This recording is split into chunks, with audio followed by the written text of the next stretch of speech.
if you could only pick 10 exercises to build the most aesthetic physique possible, what would they be? And before we get into the rankings, it's important that you know what actually makes up an aesthetic physique. So, right here, we have a picture of possibly the most aesthetic physique on planet Earth. Jeff Seed ranks an insane 9.8 out of 10 in terms of aesthetics because he has no lacking muscle groups. Okay, and not only that, he has developed the most important muscle groups, which specifically are his shoulders, mid back, chest, abs, and lower body. Okay, if you want to become aesthetic as hell, these are the muscle groups that you need to absolutely overdevelop, especially if you have unideal bone structures or bad muscle insertions. You need to be overdeveloping these muscles, okay? And this is why today I'm going to be going over the top 10 best exercises that will give you like 95% of the results and get you to looking aesthetic in a very short period of time. Let's go. In 10th place, we have isolation exercises. These exercises are only in 10th place because all the other ones that I'm about to discuss are compound exercises that require only mainly 2-3 pieces of equipment, barbells and dumbbells, and maybe a rack. I think for the same time and effort that you put into doing compound exercises, you can get a far superior hypertrophy stimulus compared to isolation exercises. And personally, I've never really done any isolation exercises, and I'll be referencing this take later into the video. But as far as results go, this is my physique at 15 years old. I gained 20 kilos and maintained my body fat in a little over 2 years. So yeah. But I think with that being said though, I think isolation exercises can be a part of your workout routine, but think of them as troubleshooting your weak muscle groups. And for example, if you have underdeveloped side delts, then you would do lateral raises, right? And so I would only really recommend 6 isolation exercises for each of the most common lacking muscle groups, and they are curl variations. So basically, mainly hammer curls for the brachialis, tricep extension variations, specifically the overhead tricep extension for the long head of your triceps, which is very commonly underdeveloped. Lateral raises. Ideally, you want to be doing these lateral raises leaning with a cable. This is what gives you the most amount of tension from the stretch. Farmer carries. Yeah, do this for 60 seconds, 30 seconds maximum. Train of failure. Also, a tip for bigger forearms is just to stop using hand straps in your lift. If you keep on doing lifts with hand straps, obviously you're not going to be training your forearms, your grip at all. Calf raises, you want to go super heavy, right? You should go maybe 4 to 6 reps because your calf muscle fibers are mostly fast twitch. So you want to be doing lower rep ranges with higher intensity. Russian twists because, well, your obliques almost never get worked from compound exercises, right? I've never really done any isolation work, and my abs are one of the strongest points of my physique just because I use them as a stabilizer muscle during compound lifts. But yeah,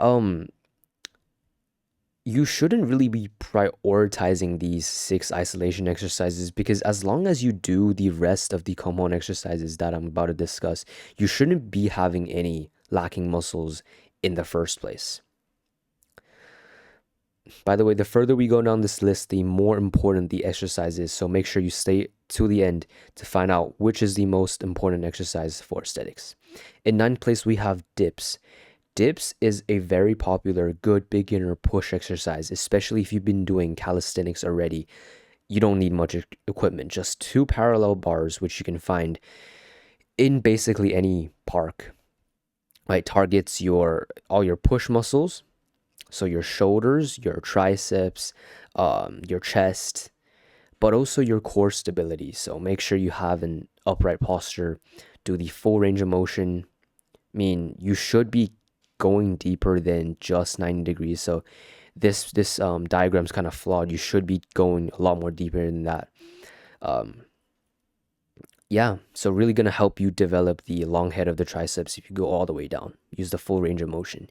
A tip I can give you for dips is, and this should apply to any calisthenic exercise, and it's to progress them like any normal lift in the gym. This means you need to add weight. Okay, it means you attach weights either through a belt or using a backpack, and you want to be training in the hypertrophy rep range, right? So 6 to 12 reps. And I'm tired of guys who say like, "Oh, bro, I just do body weight exercises, no need for gym," and then they proceed to do like 50 reps per set and wonder why they're not getting muscle at all. It's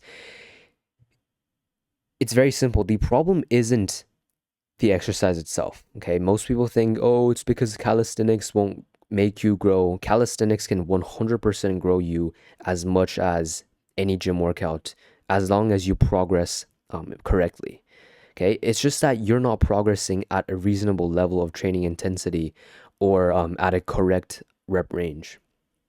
And yeah, that's the problem with these guys who think that, oh, in some way are calisthenics more superior than weight training, or you shouldn't need to go to the gym to be able to gain muscle, which is, it's partially true, but it doesn't, you still need to be doing these exercises at a reasonable rep range.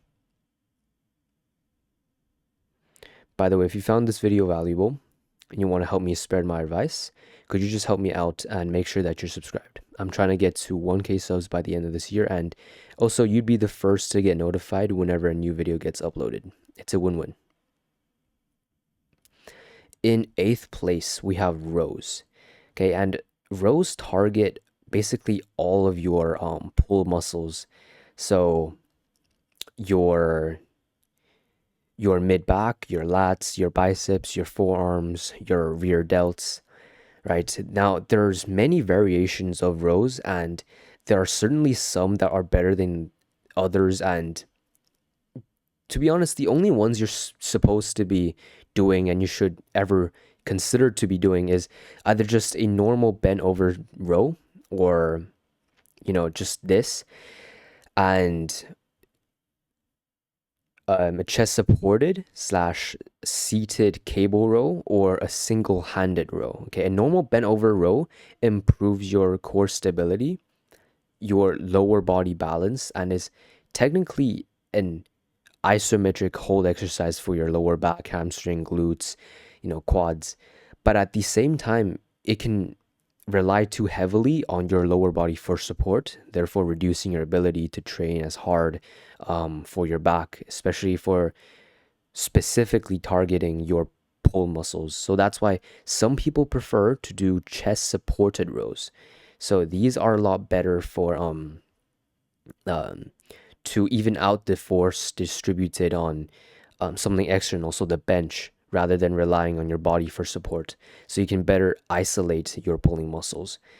But then that comes at a cost of less abdominal work. So you get weaker stabilizer muscles. So it's all just a balance. Like, there's not a single one that's best for you, but I'd say for most beginners, this is probably the best one for them.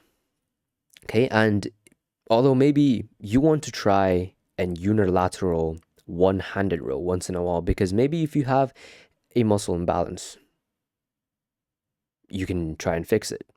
And this does exactly that, right? But usually it's quite unnecessary as long as you just do your normal rows.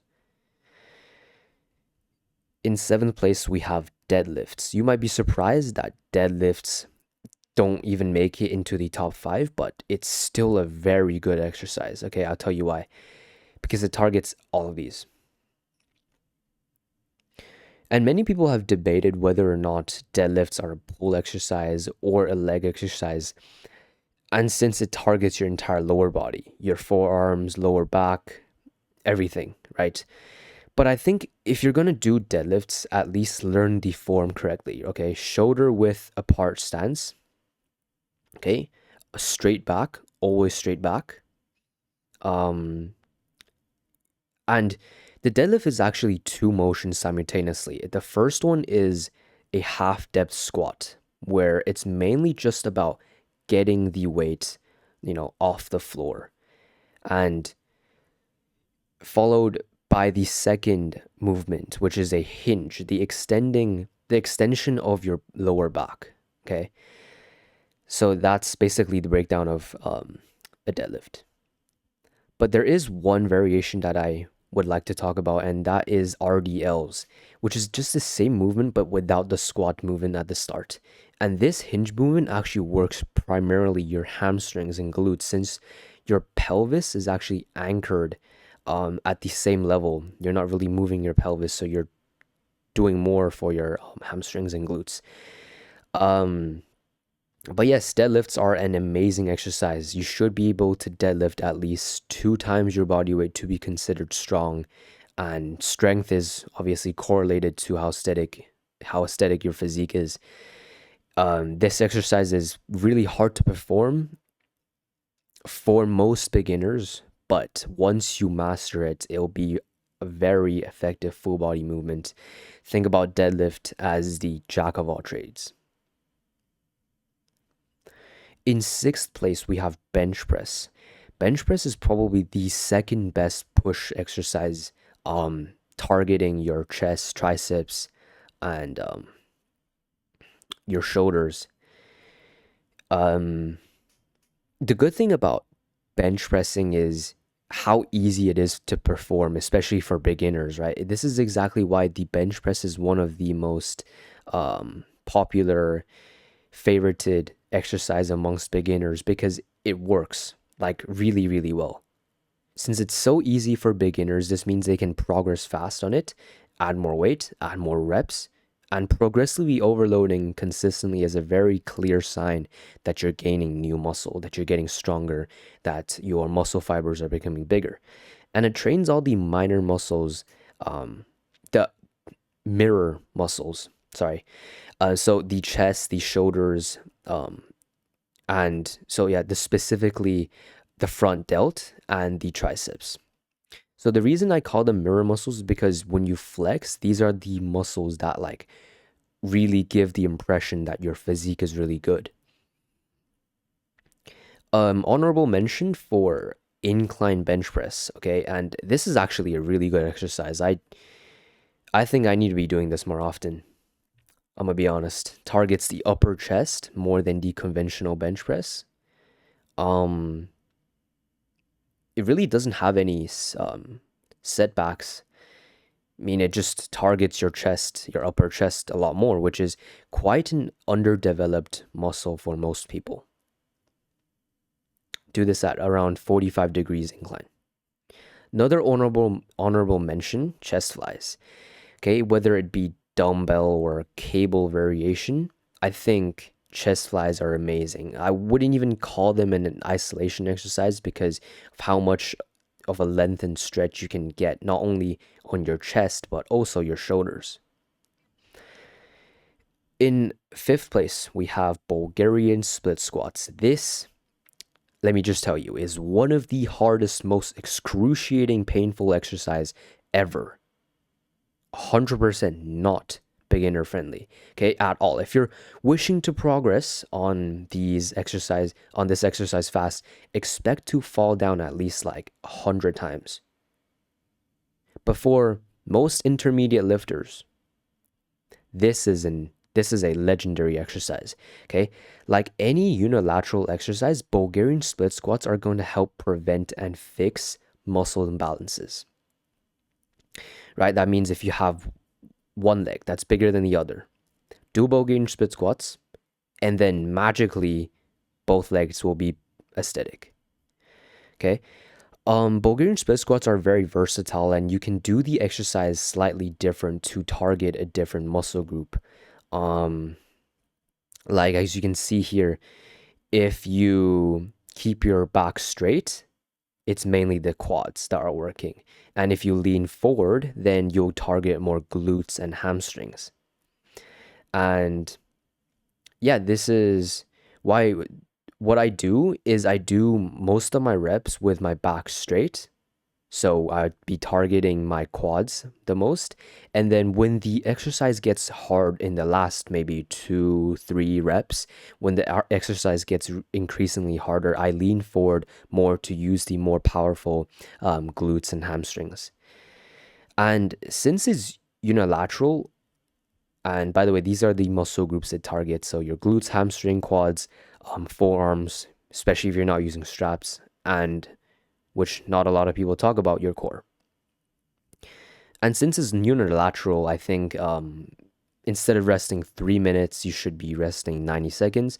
And then you switch legs. So if you're actually doing 3 sets of Bulgarian split squats, you're supposed to be doing 6 sets in total, which is just 3 sets per leg. If that has confused you before this.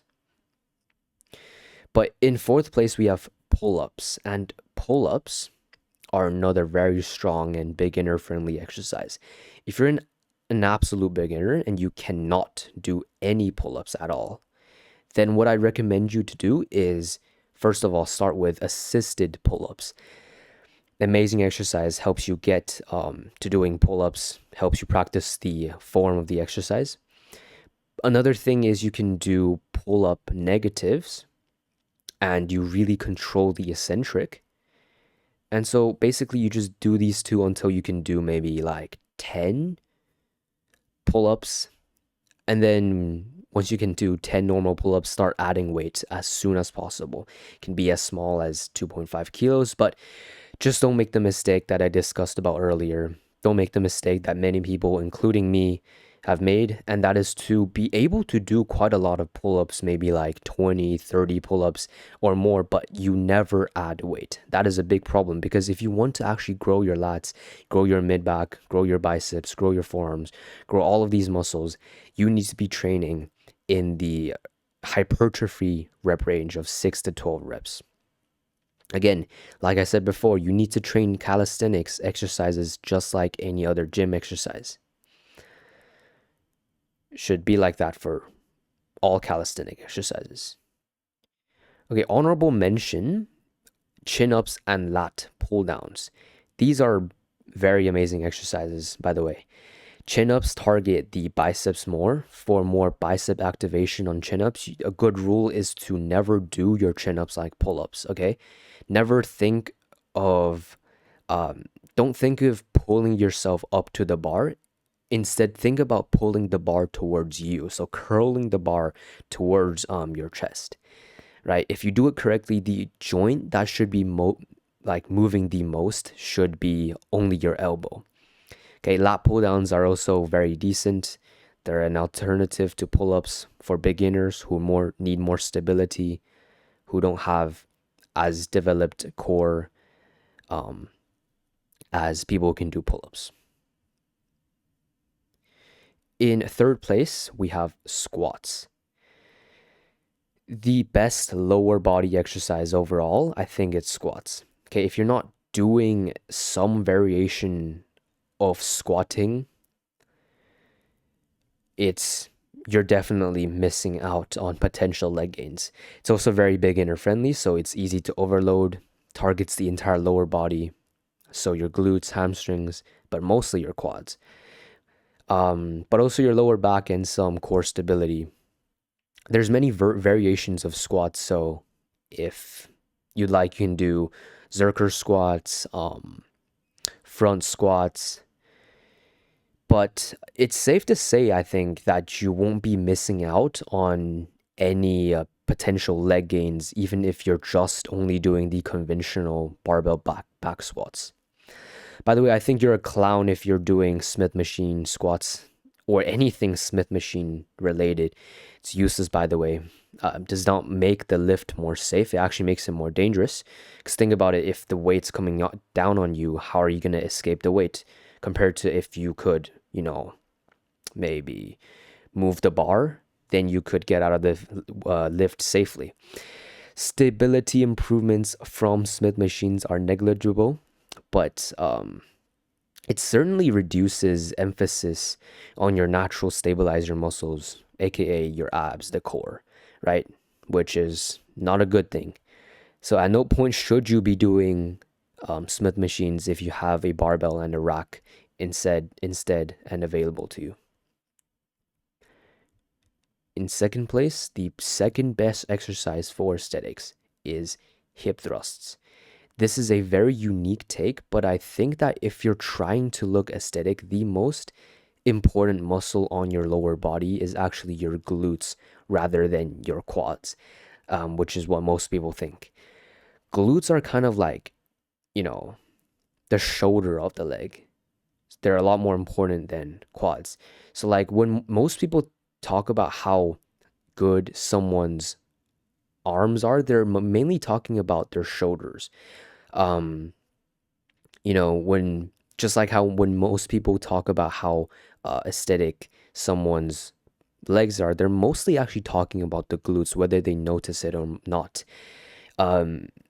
Quads are like the tricep, and hamstrings are like the bicep, and the glutes are like the shoulders, which, the hamstring and the quads are still very important, don't get me wrong, but I think glutes tops them both since your glutes also complements your waist. More muscular glutes give the illusion of a smaller waist and helps create that V-taper, and also gives your legs good contrast, aka good leg shape. Yeah, so you can see the difference. This is what I would consider an aesthetic glute, and this is what I call lacking glutes. Yeah, as you can see, their quad is actually relatively the same, but you can see the shape of the quad is different because of how developed your glutes are. So I think hip thrusts are not gay. It's entirely fine to be doing these exercises. There's a reason I put this just slightly ahead of squats, right? Hip thrusts are even better than RDLs are at building your glutes and hamstrings. But yeah, as you can see, it's a very good exercise actually. Like, I would probably put this I would put this ahead of squats definitely.